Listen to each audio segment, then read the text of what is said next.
Olá, tudo bom?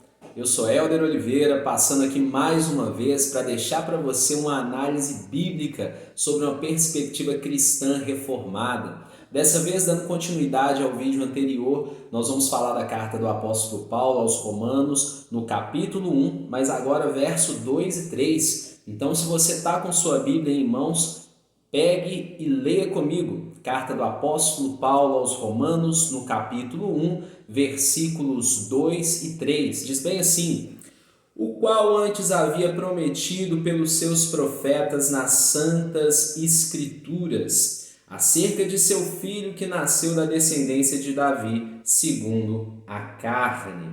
Assim está na versão Almeida, revista e corrigida.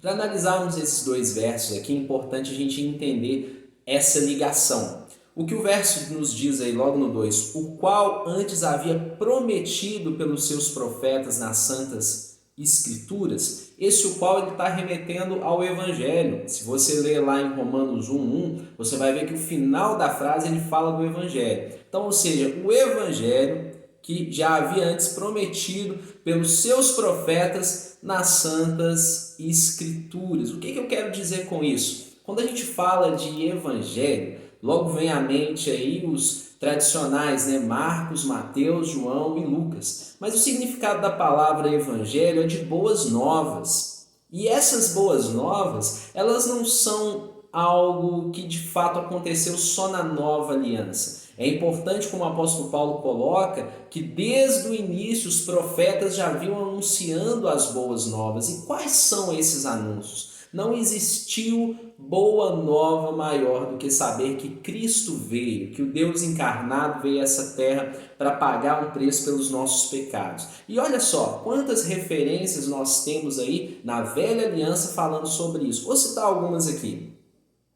Profeta Isaías, livro de Isaías, capítulo 7, verso 14, diz assim: portanto, mesmo o Senhor vos dará um sinal, eis que a virgem conceberá e dará à luz um filho e chamará o seu nome Emanuel. Já começa com um toque sobrenatural, né? Uma virgem concebendo. Quem concebe não pode ser mais virgem, né? De fato, mas já mostra que algo sobrenatural viria para trazer aquele que seria o redentor de toda a humanidade. Mais uma citação.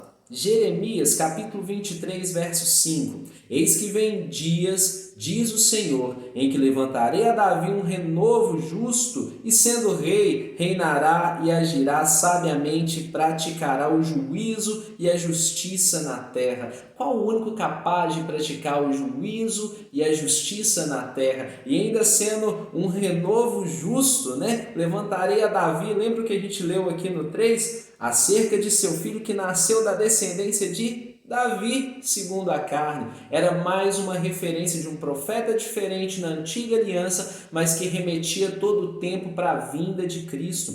Profeta Miqueias, no capítulo 5, verso 2. E tu, Belém Efratá, posto que pequeno é entre os milhares de Judá, de ti me sairá o que governará em Israel, e cujas saídas são desde os tempos antigos, desde os dias da eternidade. Uma menção clara à figura do Cristo. E o mais interessante disso, para arrematar, claro que eu não vou citar todas aqui, mas estou citando esses exemplos para que você possa pensar sobre o assunto.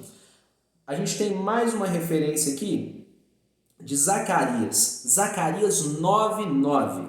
Alegra-te muito, ó filha de Sião, exulta, ó filha de Jerusalém, eis que o teu rei virá a ti, justo e salvo, pobre e montado sobre um jumento e sobre um jumentinho, filho de jumenta, né? Aquela clássica entrada do Cristo lá que todos esperavam pomposo, mas que chega revestido de simplicidade no seu jumentinho. Ou seja, nós temos inúmeras referências na antiga aliança mostrando as boas novas. E essa boa nova é falar do Filho de Deus que viria. Preste bem atenção que o autor de Hebreus nos fala no capítulo 10, verso 1.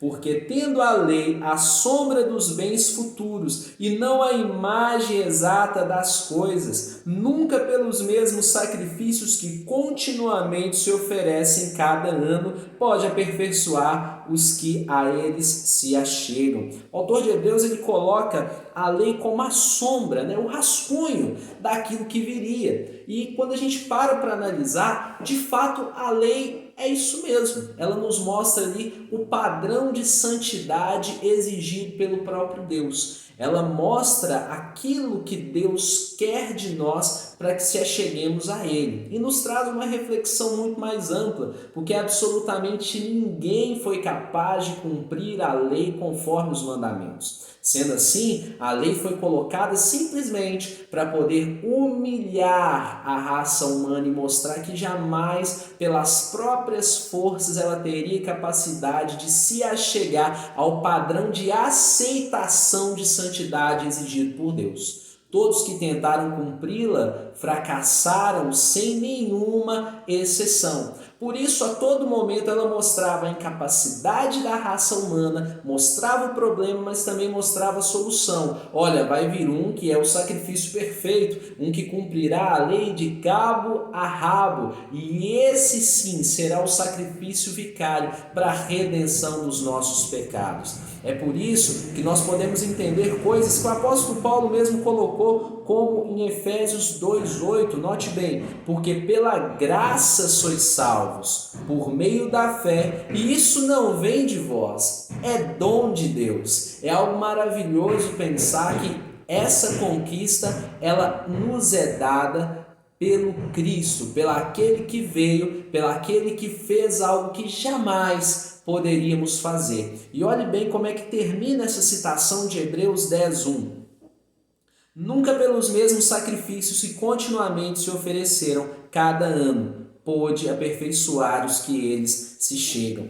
Fala de um sacrifício maior. As boas novas eram anunciadas desde lá de trás, desde a antiga aliança, mostrando quem seria a descendência de Davi, que viria sim para ser o sacrifício perfeito, o sacrifício cordeiro sem mácula, para sim tomar a carga dos nossos pecados e nos trazer uma salvação num plano de eternidade. Por isso que um dia, João Batista, em João capítulo 1, verso 29, ele diz: esse é o Cordeiro de Deus que tira o pecado do mundo. Que você possa levar essa reflexão para a sua vida. As boas novas, as boas notícias não tangem somente a nova aliança. Elas já são evidenciadas desde o Antigo Testamento. E se existe boa notícia, não é a passagem do coronavírus, não é algo que homens podem fazer ou situações que possam gerar algum tipo de conforto nessa terra. Se existe uma boa notícia a ser valorizada, é porque um dia o Filho de Deus veio nessa terra, pagou o meu e o seu pecado, e hoje nós podemos pensar em um plano de eternidade.